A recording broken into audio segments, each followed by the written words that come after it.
The Knife 2025 is finally out. I don't know if any other person was excited for this movie as I was. I only saw one thing for this movie, and it was like a very, very, very short teaser trailer.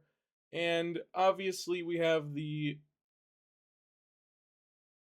uh, great Namdi Asamoah, football legend, is what I'm referring to, not his movie career. And this is his directorial debut. A lot of people were excited for this. I think at 2 or 3 festivals, this was nominated and won uh,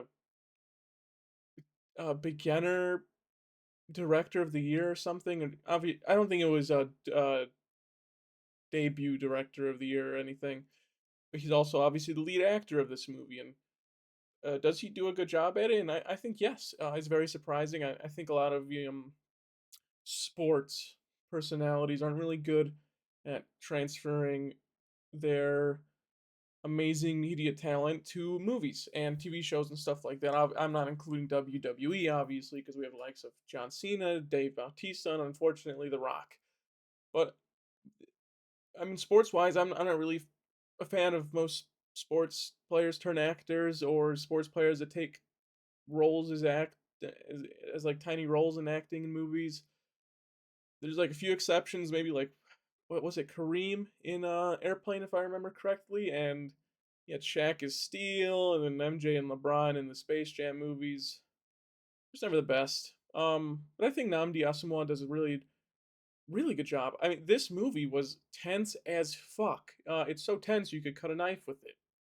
Funny enough, this movie it's an hour. It's really short. I think it's an hour 24, hour 20. It could have been way shorter. This could have been a short film. But I think the reasoning behind it not being a short film was he wanted his name on the big screen, and I think that's fine. This movie, for how tense it is, I think the hour 20 mark actually kind of works. But yeah, it could have been way shorter. But I think the casting is phenomenal. You have, like I said, the director and football player Namdi Asamoah as the lead actor. You have Melissa Leo as the detective, who is phenomenal. She does amazing. I actually don't know who my favorite person in this movie is. I just know, well, acting wise, I don't know who it is, but I know who my least favorite character is, and that is easily. I don't know if it's Aha Raja Naomi. She does amazing. But unfortunately, her character pisses you off. It pissed off everyone in my theater. I had like a couple over here. I had a couple couples in front of me, and they were all just like, "What the fuck?" every time she did something. But it's understandable. This movie starts off as something that's very a cab, and she's just trying to do everything in her power to not seem like the bad person for the cops, or make her family seem like the bad person in the situation for the cops. And I think that's the main problem with this movie. I think it's trying too hard to be in the middle. And while I am very in the middle politically, most media serves way better if it's not. Unless it's something like Eddington, I guess. But like Eddington was different from this. This movie tried doing something way different from Eddington. It tried telling a whole side of one group, which was just a cabin, and and I think it was working really well. And I don't know. And then the movie just kept going and going, and it felt like less and less. And then it was getting more centered, and then at the end, it felt like the cops knew all along what was going on, and it kind of sucks. The twist at the end was very lame. I would have been fine if this if his family just got away with what happened, and it didn't end up being a twist that he was a drug dealer, and that's why they moved to this neighborhood and everything. Because it was kind of a nice story. You get a family who's been on the come up, and they're all amazing. And by the way, I'm done saying this in every review because I think I've said it for my past 5 reviews, and I think it's just the thing with me. I don't know if I've watched so many bad movies that kids are in, and they're usually really bad, where I think kid actors are bad. But I think I've watched like 6 movies in a row now where I can look at it and be like, kid actors are really good. And I'm done saying this for reviews, so I'm sorry. I think I said this every review now. I said it for Sketch. I said it for my last review, Americana. I said it for Weapons. I said it for something else, God knows. And I'm saying it for this too. So I'm done saying it because I feel like I'm getting repetitive with that. The kid actors are really great in this movie. They don't do much, but I think that's what they need to do, and I think they did an amazing job in not trying to do much. They're trying to be a little bit more reserved, like their parents are telling them, or well, the mother was telling them to do, and I think that was great. And I forgot where I was going with this. Oh, the casting. Yeah, I think Namdi Asamoah was really good as a main actor. I think if he wanted to, he can keep sticking to thriller type movies. I think he was really good. And if he wants to keep directing, I think he should stick to thriller movies too because he's so. Am I talking too fast? He's so good at making a tense, very tense movie, especially for something that's not where not a lot is happening actiony wise. And it's more just the story just making your ass cheeks clench. Melissa Leo, like I mentioned earlier, the detective is great. Every time she's on screen, she kind of pisses you off, and it's really great. And there's a scene outside where she's like smoking her cigarette and talking to Namdi. It's she's so amazing.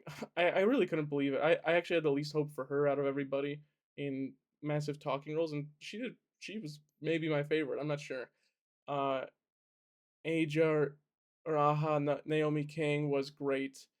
Uh, I think you're made to hate her because she goes against her husband, and it's kind of the whole reason everything panned out towards the end of the movie. And every little mistake she does, every little dialogue she says, it kind of just makes you hate her character. But she does an amazing job at making you kind of hate her. But you get the point behind her character. She's trying to make sure her family doesn't lose everything that they just worked so hard to gain, the new house, the job. She's got an interview that morning of the night the death happened, and she's trying everything to keep her family from getting in trouble, and unfortunately it doesn't work out because of the twist in the end. And then for some reason, the Mog Master himself from Freakier Friday, Manny Chiquinto, is in this movie, and he has almost no lines, and he's the, the no, he's not even a detective. I think he's just a policeman, and he's way too hot to be in these type of movies. Like he's just like every time he's on screen, he's just mogging, and it's too much. Especially for this type of movie. He'd appear up on camera, and I'm like, what is this? I feel like he's just on camera because he's just so attractive, and that was it.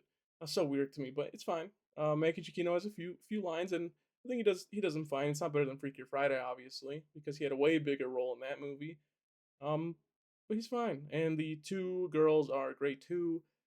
And the other officer who was drawing with the girl, the only scene he actually has any input in is the scene where he's drawing with her and then he leaves. I thought that was cute, but other than that, he doesn't do much. Um, Casting, this movie's great. This movie actually looks really good. Um, Story wise, I just feel like it kept jumping. I wish it didn't. A cab to not a cab, and then blah blah blah, and then blah blah blah, and then the cop was always right because he's actually a drug dealer for some fucking reason. It just sucked. I just wish it was just like a. I know not everything's a good ending in real life, but I kind of wish this one was a good ending. I don't know. It's just such a shame. And with the knife, I am giving it a 7 out of 10. Um, it's just so tense. It's the tensest movie I've seen this year, and it's such a shame. I just wish, storytelling wise and everything, this movie was way better because I think the casting is phenomenal. I think this movie looks great. I'm glad it's really short. It could have been shorter, but the hour 20 mark works kind of perfectly for this movie if you're going to put it on the big screen. This is Namdi's Asamoah directorial debut, and he does a great job. I want him to keep doing thrillers. I think this is a good start. If this is going to be your thing, um, or your debut, I think you should.